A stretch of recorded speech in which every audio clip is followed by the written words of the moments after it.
Assalamualaikum warahmatullahi wabarakatuh. Waalaikumsalam warahmatullahi wabarakatuh. Wahai para sahabat Habibi, berjumpa kembali bersama kami Media Center Haji, Kementerian Haji dan Umroh Provinsi Jambi dalam program Haji Bincang-Bincang. Episode kali ini kita berbeda ya dari episode sebelumnya yang lebih banyak membahas soal edukasi soal haji. Tapi kali ini kita akan membahas soal penyelenggaraan ibadah haji. Dan hari ini, para sahabat Habibi, kita kedatangan tamu yang istimewa ya, muda, energik gitu ya, dan beruntung menurut saya gitu ya. Hari ini kita bersama Ustadz Al-Hadi Fadli. Ya. Apa kabar Ustadz? Alhamdulillah. Alhamdulillah sehat. Ustadz, sepakat ya kalau saya bilang Ustadz orang yang beruntung ya. Siap, Ya, sepakat. karena seperti yang difirmankan Allah dalam surat At-Taubah ayat 88, Bismillahirrahmanirrahim, wa ulaika lahumul khairat, ulaika humul muflihun ya. Orang-orang yang beruntung di jalan Allah ketika dia jihad dengan harta dan jiwanya ya. Nah, Ustadz, kita tahu ini pengalaman pertama Ustadz ya, menjadi pembimbing ibadah dalam penyelenggaraan ibadah haji tahun 2026 gitu ya. Walaupun mungkin Ustadz sebelum-sebelumnya sudah sering berkunjung ke Tanah Suci. Mungkin Ustadz bisa ceritakan, pernah mengira nggak atau menyangka ini mendapat mandat dari Allah gitu ya, melayani tamu-tamunya menjadi pembimbing ibadah di tahun ini Ustadz. Silakan. Baik, terima kasih Pak. Alhamdulillah atas izin Allah untuk tahun ini insya Allah kami akan mendampingin sebagai pembimbing ibadah Haji Kloter 19. Dari pertanyaan tadi, sebenarnya kita tidak menyangka Pak. Tidak menyangka untuk bisa menjadi sebagai petugas haji, apalagi pembimbing ibadah. Karena pembimbing ibadah ini notabene biasanya orang-orang yang memang sudah sangat banyak pengalaman di bidang ibadah ini. Alhamdulillah kami saat itu masih ragu untuk ikut tes. Saat itu masih di Tanah Suci bulan November, disarankan untuk keluarga untuk ikut tes. Alhamdulillah dengan berbagai macam proses lulus, dan insya Allah kami berupaya karena ini rezeki yang sangat luar biasa bagi saya. Rezeki yang sangat luar biasa bagi saya. Allah panggil sebagai calon tamu Allah dan mendampingin ya. Amanahnya sangat luar biasa. Yang pertama dari Allah, yang kedua dari Kemenhas pemerintah.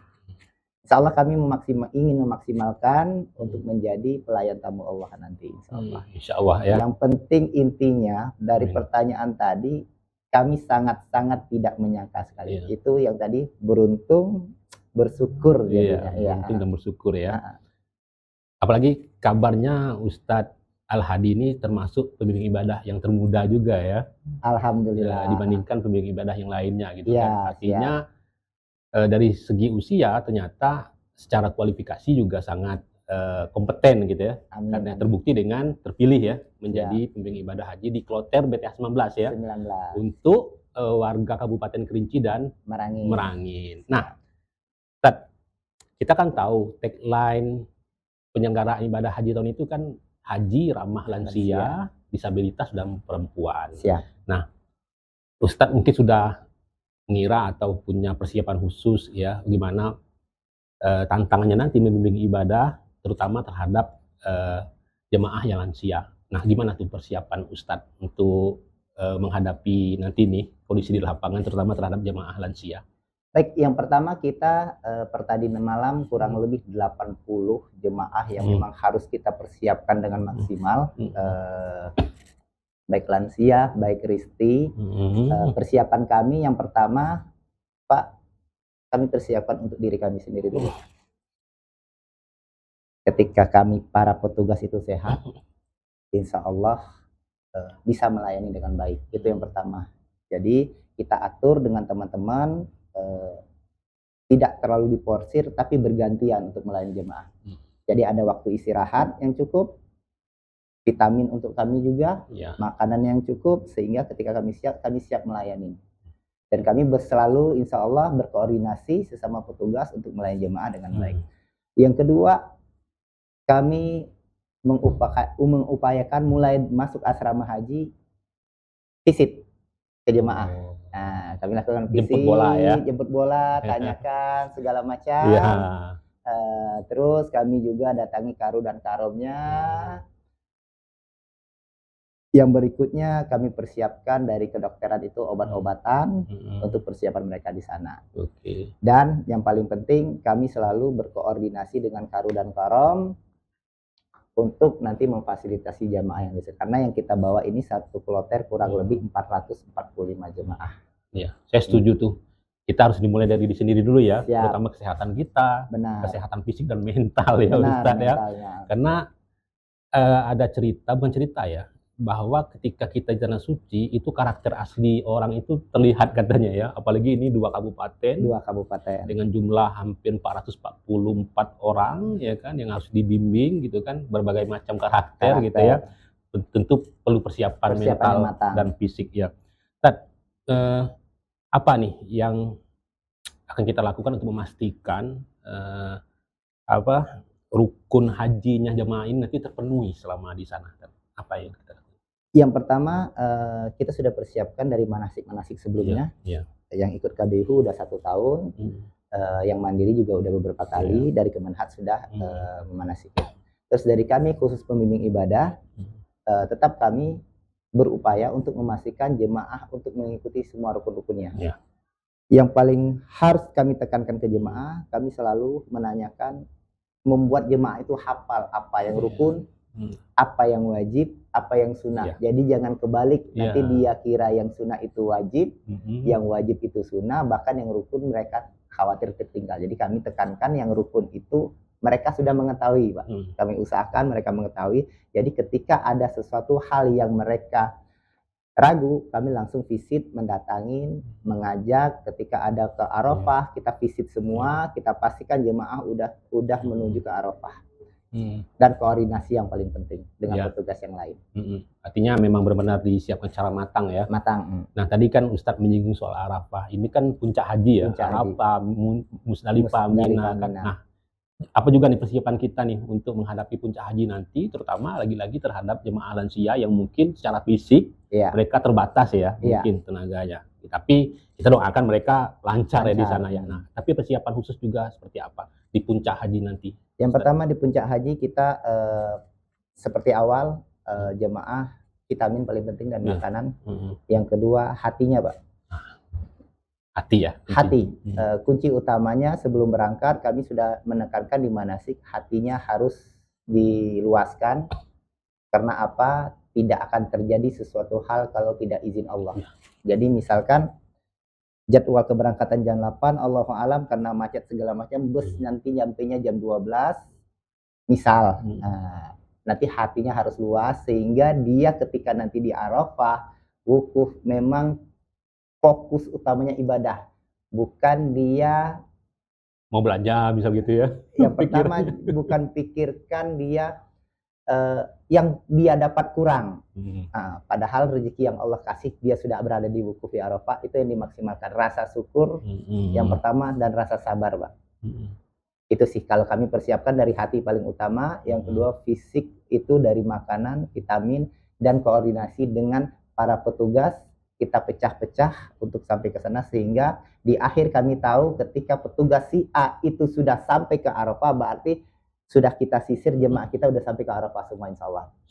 Musdalifah seperti itu juga, ketika si A sudah nampak dengan kami, berarti sudah tersisir semua insya Allah sudah sampai ke Musdalifah. Nah, jadi manajemen kami petugas seperti itu. Misal saya pembimbing, saya pertama kali nyampe ke Arafah, atau saya sampai pertama kali ke Mina atau Mabit, ketika nampak tim saya petugas yang lain terakhir, berarti ini sudah disisir semua insya Allah, sudah berada di tempat-tempat yang ditentukan oleh syariat insya Allah. Insya Allah. Berarti kita harus memotivasi terus jemaah ini ya, Ustaz harus sabar gitu ya. Harus syukur pertama, Pak. Syukur habis itu bersabar ketika ada yang kekurangan. Karena di sana itu jutaan umat, panas. Kita tidak tahu kalau disenggol orang, terpijak, terdorong. Nah, jadi fokusnya tujuannya utamanya ibadah. Karena kalau dari Kabupaten Merangin 13 tahun sudah menunggu, dari Kabupaten Kerinci itu udah 14 tahun menunggu. Jadi jangan sia-siakan waktu menunggu, biaya, dan tenaga. Ya. Artinya motivasi itu bukan hanya dilakukan di Tanah Suci aja, sejak sebelum dari Merangin kami sudah kasih motivasi. Dari Kerinci saya langsung ke Kerinci, Pak, ke tempat-tempat jemaah itu kita sudah lakukan motivasi supaya apa? Karena ini perjalanannya jauh dan insya Allah ketika haji mabrur tidak ada balasannya selain surga. Tujuan kita utama jemaah ini agar mendapatkan haji mabrur insya Allah. Ikhtiar kita. Kita. Nah, kan kita nanti bakal ketemu jemaah yang stres mungkin panik. Yang kata Ustaz tadi itu dia masuk kekurangan. Tentu kita punya treatment khusus terhadap jemaah-jemaah seperti ini. Nah, seperti apa nanti mitigasinya terhadap jemaah yang stres, yang panik, dan itu akan menurut saya akan mengacaukan seluruh rangkaian ibadah kalau dia sudah stres, panik dan segala macam. Yang pertama kami lakukan, Pak, sebelum berangkat melakukan pendekatan emosional. Secara personal ya. Secara personal. Terbukti tadi yang dari Kerinci, dia nyari nama saya walaupun baru beberapa kali ketemu. Jadi kita lakukan pendekatan emosional sehingga jemaah ini ketika terjadi kebutuhan, ketika memiliki kebutuhan dia cari kita. Poin pertama. Yang kedua, ketika terjadi sesuatu masalah, kita bisa masuk terhadap masalah tersebut dan kita bisa memberi saran.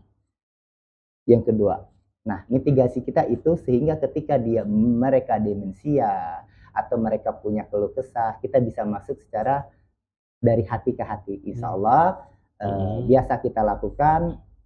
Yang pertama pasti izin Allah, yang kedua ikhtiar kita. Insya Allah jemaah itu mau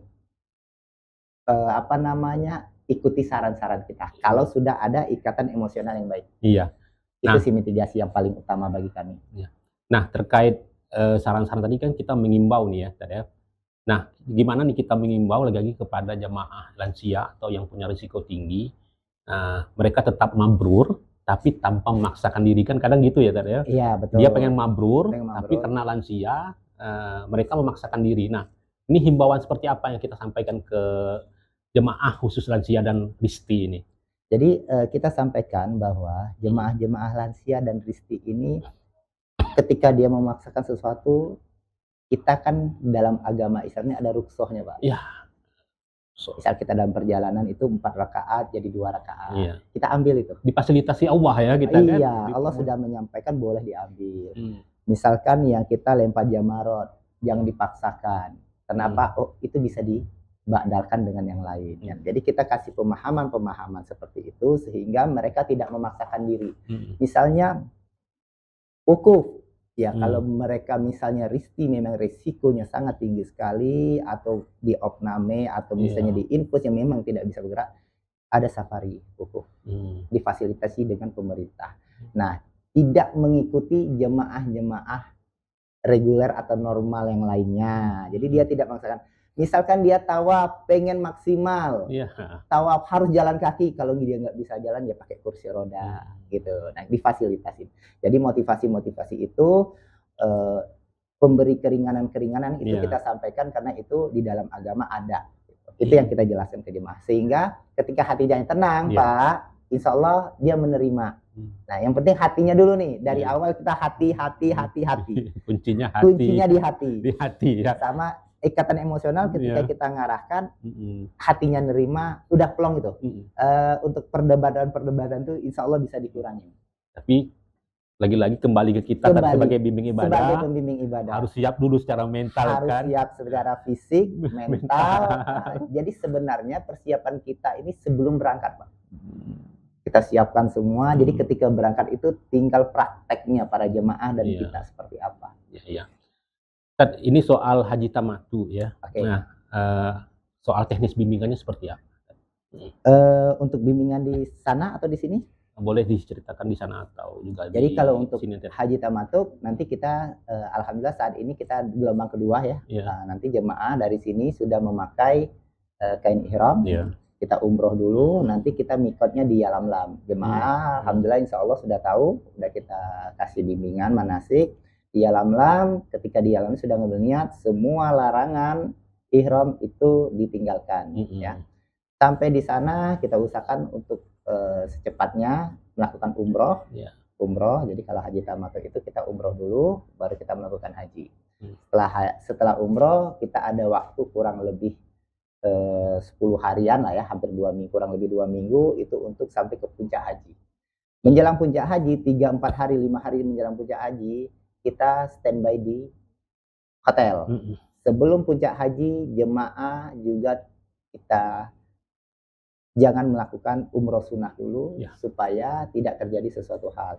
Jangan jalan-jalan dulu, ya, jangan kemana-mana dulu, fokus untuk persiapan puncak haji, jaga kesehatan. Di puncak haji baru kita pilah-pilah yang mana yang risti, lansia, segala macam, untuk petugas yang lain untuk mendampingin. Nah, insya Allah kami peluncuran pertama dari bimbingan ibadah, nanti di terakhir petugas kami kloter yang lain, makanya nanti manajemen kami insya Allah memaksimalkan supaya jemaah ini bisa mengikuti rukun dan wajib haji sesuai syariat. Syariah ya. Oke, tadi agak ke belakang Ustadz menyinggung ketika mendaftar sebagai petugas haji ini justru didorong oleh keluarga, ya. Iya, siap. Iya. Nah, artinya dukungan keluarga sangat tinggi terhadap perjalanan penyelenggaraan ibadah haji ini. Seperti apa sih dukungan keluarga sejauh ini? Yang pertama kami saat itu alhamdulillah lagi di Tanah Suci dan di Mekah bulan November itu sama istri dan orang tua. Satu kamar, ibu dengan istri. Kita bertiga. Cerita-cerita dapat support, dukungan. Ya udah langsung daftar. Daftar, persiapan, dukungan penuh untuk istri. Setiap proses tahapan, alhamdulillah beliau mendampingin. Dan baik dari kabupaten, provinsi, dan orang tua saya pun saat ini juga ikut ke Jambi. Kemarin juga mendampingin sampai di pagar, kan dia di pagar. Anak-anak juga alhamdulillah berkat doa mereka, salah satunya ya, izin Allah yang pertama, doa mereka, support mereka, sehingga kita semangat. Dan memang Bapak, kita pengennya melayani masyarakat umat Islam ke Tanah Suci, baik umroh ataupun haji. Yang paling puncaknya di haji seperti ini. Dan apalagi yang kita dampingin itu 444 orang. 44 jatuhnya. Tambah saya sendiri petugas 445. Ya. Bukan jumlah yang sedikit kan, di tengah jutaan manusia nanti yang juga melaksanakan haji ya kan. Tentu kan sebelum ke Tanah Suci, mulai dari perjalanan Ustadz ikut seleksi, lalu manasik, lalu secara personal lakukan pendekatan terhadap para jemaah, ya kan. Ini apa evaluasi Ustadz dalam rangkaian pelaksanaannya, penyelenggaraan di lokal sebelum kita ke Tanah Suci nanti, evaluasinya apa? Yang pertama, tahun ini saya lihat itu lebih baik dari yang sebelumnya. Dan memang faktanya itu gitu. Kita nggak ngomong sembarangan, dan itu memang faktanya. Manajemen dari Kemenhad kita akuin itu jauh lebih baik. Ada peningkatan maksudnya. Kita nggak mendeskripsikan apa enggak, cuman ada peningkatan manajemen. Yang kedua, itu memang tertata semua Pak, memang tertata dari awal sampai akhir. Proses untuk petugas juga itu luar biasa. Itu ketika apalagi sistem CAT wawancara itu ketika selesai kita sudah tahu nih skornya ya, skor, kita sudah tahu hasil. Jadi kita bisa prepare lebih jauh lagi untuk mempersiapkan diri sebagai petugas. Jadi dari kabupaten kita tes, provinsi kita tes, diklatnya juga luar biasa. Diklatnya kalau untuk tahun ini itu ikut andil dari TNI. Jadi memang fisiknya udah militer ya. Makanya memang dipersiapkan ya. Kalau petugasnya nggak sehat, gimana dia mau melayani jemaah yang banyak ini gitu. Jadi kita sudah di diklat itu udah di-mindsetkan juga harus sehat. Harus tahan banting. Karena apa? Yang mendidiknya langsung dari TNI-nya, dari angkatan bersenjata. Jadi secara fisik, secara mental kita memang sudah ditempa. Sudah ditempa di diklat kemarin, benar. Karena ini jihad loh, gitu. Iya, benar. Akan jihad. Nah, Tat, mungkin apa harapannya, harapan terhadap Kementerian Haji lah khususnya? Ya. Apa harapan kita, Tat? Yang pertama, alhamdulillah Kementerian Haji untuk tahun ini dari Kementerian Hajinya ya, untuk pertama kali ya, pertama kali. Jadi saya jatuhnya petugas angkatan pertama dari Kemenhas, Kemenhas ya, Kemenhas. Alhamdulillah sudah sangat jauh lebih baik. Yang kedua, dari Kementerian Pusat itu sangat aware terhadap provinsi-provinsi, bahkan sampai ke kloter-kloter, meninjau langsung turun tangan gitu kan ya. Jadi kita itu memang merasa diawasin sehingga tidak lalai, sehingga kita fungsi dan tugas tanggung jawabnya sesuai dengan rel yang diarahkan dengan Kemenhas, sesuai koridornya ya. Jadi dari Kementerian Pusat itu monitoring, Pak. Nah, yang ketiga itu ya laporan-laporan segala macam, maintenance-nya kita sudah diajarkan untuk sifat disiplin tadi. Ya, berikutnya ramah lansia, memang kita upayakan utamakan lansia dan isti, bukan tidak yang lain, tapi lebih diutamakan dulu, diprioritaskan terkait umur dan kesehatan mereka. Insya Allah dari sisi petugas kita juga udah dikaitkan memiliki hubungan emosional yang kuat, karena di Diklat itu kita lama ya, hubungan emosionalnya, sehingga saling tolong menolongnya tinggi, insya Allah. Gotong royong ya. Gotong royongnya. Bahu-membahu, yang penting jemaah ini terlayani dengan baik. Dan kami sebagai petugas kloter 19 memang berkomitmen, berupaya semaksimal mungkin, semampu kami, agar jemaah ini bisa mendapatkan rukun haji, wajib haji, dan mudah-mudahan hajinya mabrur. Insya Allah. Tujuannya seperti itu. Terakhir, Tat, apa saran dan tips kita untuk jemaah sebelum diberangkatkan ke Tanah Suci? Yang pertama, sebelum diberangkatkan, jemaah perbanyak istirahat. Ya.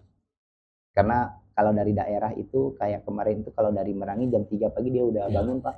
Nyampe di sini jam 4 sore, masuk ke ruangan, ngambil nusuk segala macam, udah butuh waktu. Istirahatnya diperbanyak. Nanti di pesawat mereka juga istirahat. Maksimalkan ya. Maksimalkan istirahat. Karena nanti ada sekitar waktu 8 jam ya. 8 jam bisa istirahat. Terus nanti di sana itu juga cuaca adaptasi berbeda dengan yang kita di sini.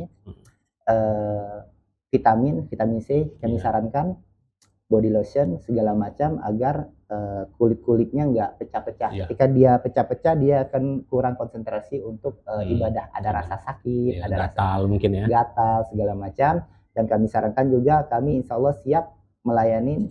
Oh, misalkan saya bukan dokter, ada keluhan penyakit, misalnya dokter lagi ngerjakan yang lain gitu, Pak, bisa konsultasi dengan kita. Nanti kita bisa konsultasi dengan dokternya gitu. Jadi penyambung lidah lah ya. Penyambung lidah, bukan kita ngambil alih, tetapi kita pelayanan. Selagi kata dokternya belikan ini, kita cari ke apotek, di sana kita belikan. Jadi kita bahu-membahu, saling tutup-menutup, yang penting jemaahnya aman dan nyaman, insyaallah.